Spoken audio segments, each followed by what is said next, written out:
You were the first man to actually marry somebody in hip hop and had it blown up mainstream. Oh yeah. Once again, setting trends that people don't even really. You know what I'm saying? You are the first member of the first hip hop power couple. Yeah. And you got gifted a child out of that, and you said child is on growing up hip hop right now. Mm-hmm. Plug, we want some sponsor money, y'all. So now seeing your direct lineage come up into the game, what would you tell her like you would tell everybody else about the game itself and getting into it? I mean, just know it's a job. It's a 24/7, 365.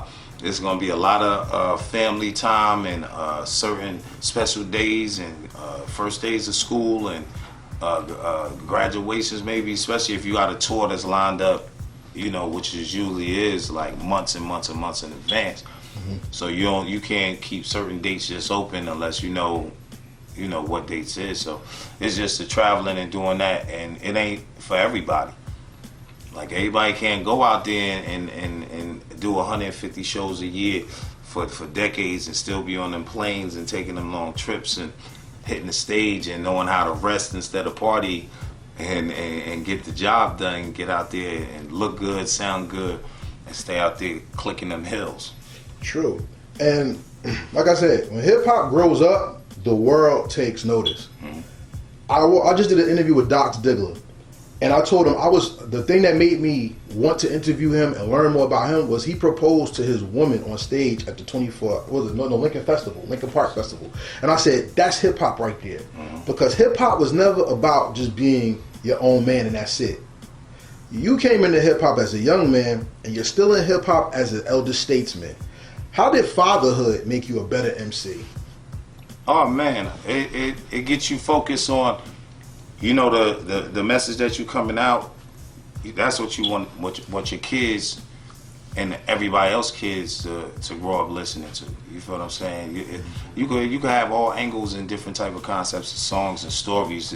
Some could be gloomy, some could be happy, but you got to realize you got to throw the message up in there throughout there and give them guidance, because those that don't have guidance, the music, like a lot of people say, it raised me.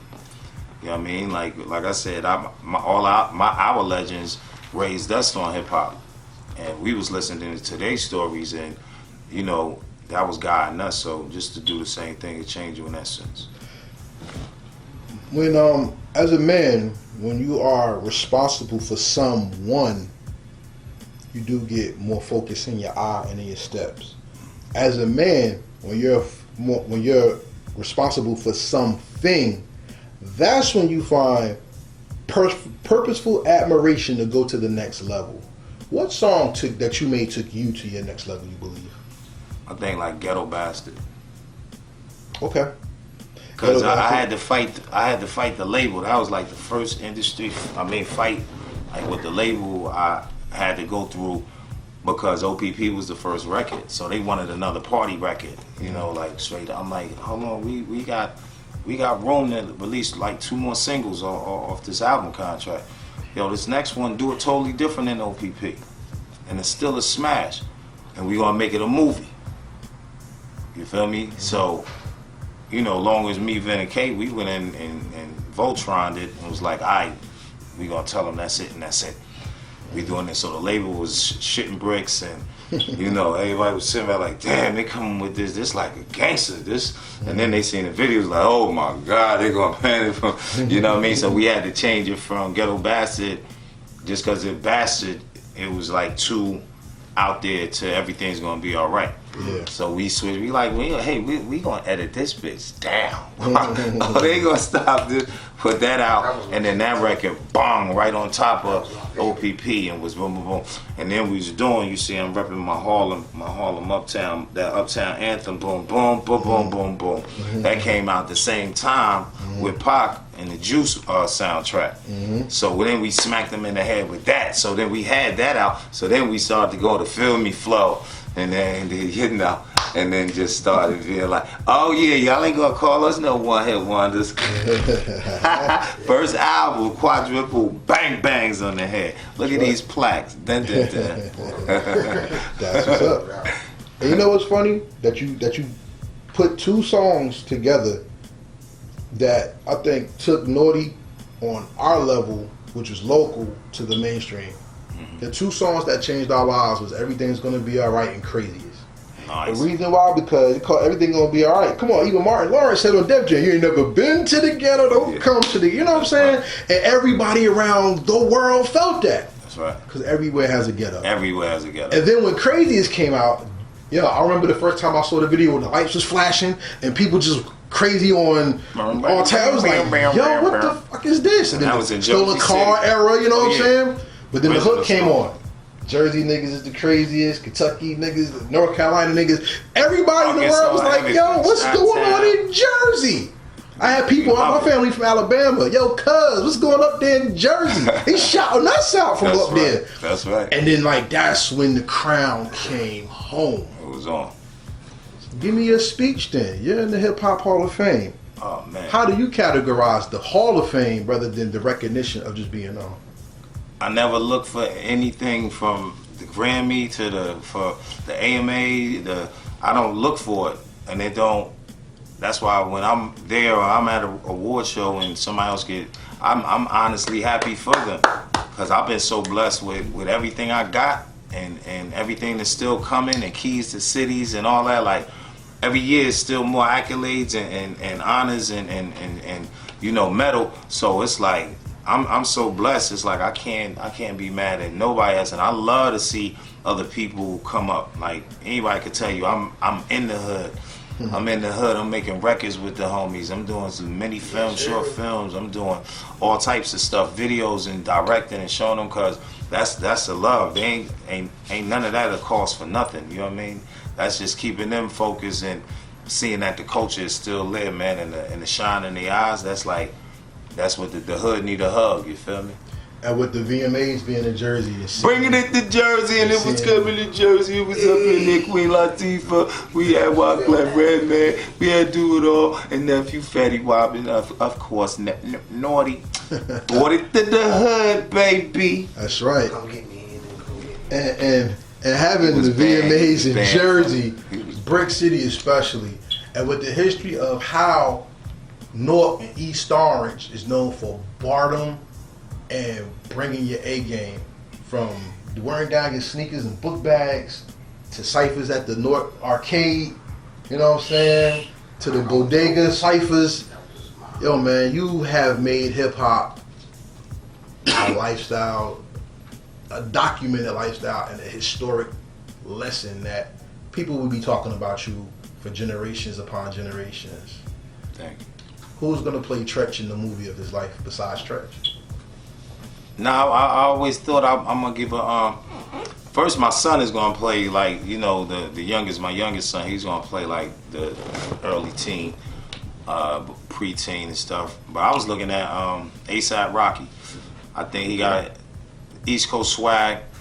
He still got the braids and everything else, but he like the slim, chocolate, younger version like of that. So I could see him doing some stuff up in there. Naughty by Nature is just as revered as De La Soul, and De La Soul never really broke up. Naughty by Nature never really, y'all may have had words, maybe. I don't know. I don't really care about that. What I care about is the legacy. And Naughty by Nature, like I said, transcends hip hop, because at the end of the day, damn it, we see people with something by nature on shirts still with bats. You know what I'm saying? And like I said, the first that I know of hip hop group to ever have a store where people was paying for Naughty by Nature draws, T-shirts. Naughty Gear. Naughty Gear was like in the album covers, and people ripped them out when he got the album to make sure they went to go get one. Nice. The first B2C hip hop group that I ever saw, and more importantly, Naughty by Nature captivated the minds of the masses, because hip hop wasn't just in the hood. Naughty by Nature brought the hood to the world, and the world accepted it. That's what made y'all the Run DMC of our generation. Thank you. So then, like I said, I did this interview backwards. Here's the question I usually start with, and we're going to end this interview on this level. I always ask, how did hip hop hit you and what inspired you to do it? Hip hop has become your life. What inspires you to continue being hip hop and to keep producing hip hop for the masses? I mean, it's something like, I guess, with any profession, if you have a driver and they drive, it's like, how you drive coast to coast and you drive 18 wheelers or tour buses or a pilot that flies, like how you do that? And it's like, and they wait so long to retire and do it their entire lives. It's like, when you do your profession and you actually love it and they get paid to do it, it's like it's automatic to you. It's like a shark that stops swimming, they die. It's like if you don't keep moving, you feel like you morph and gave up totally. So when you love it, it turns into a passion for you. So you can't even help it. It's like a clock. If you ain't doing it, you like a lost pet. All right. Yeah. So everybody out there, thank you for watching. Oh, tell everybody what you got coming, just in case you got, they need to be looking for something. Yeah, a lot of things. Producing this hot thing, this little movie, man. It's so hot. Taheem Bryan, he's the executive producing it with Ice-T. It's called Equal Standards. So they just had a mini premiere for that and everything else. Look forward to that. Look for Southside the series. Look out for a lot of stuff going on. My baby girl, Egypt, she's on Growing Up Hip Hop. So check that out. We got some things on there as well. They come through on the tour, see us out there. We just finished 57 dates with New Kids on the Block, Salt-N-Pepa, Debbie Gibson, and Tiffany. So look out. We've been doing a lot of things, and we keep our negotiation. It's still passport pimping. Now we will be to a city near you soon as you call out. Well, it's already set up. Y'all just ain't heard it yet. Watch. And we got the Huntsman Volume 2 coming out with the single with Double O, Treach, and Do It All Do, the winner of our Govmatic Award for this year. Ignorant. It is ignorant. All right. Heritage Hip Hop. Thank you very much. So everybody, thank you for watching. We say peace. Peace. And we out.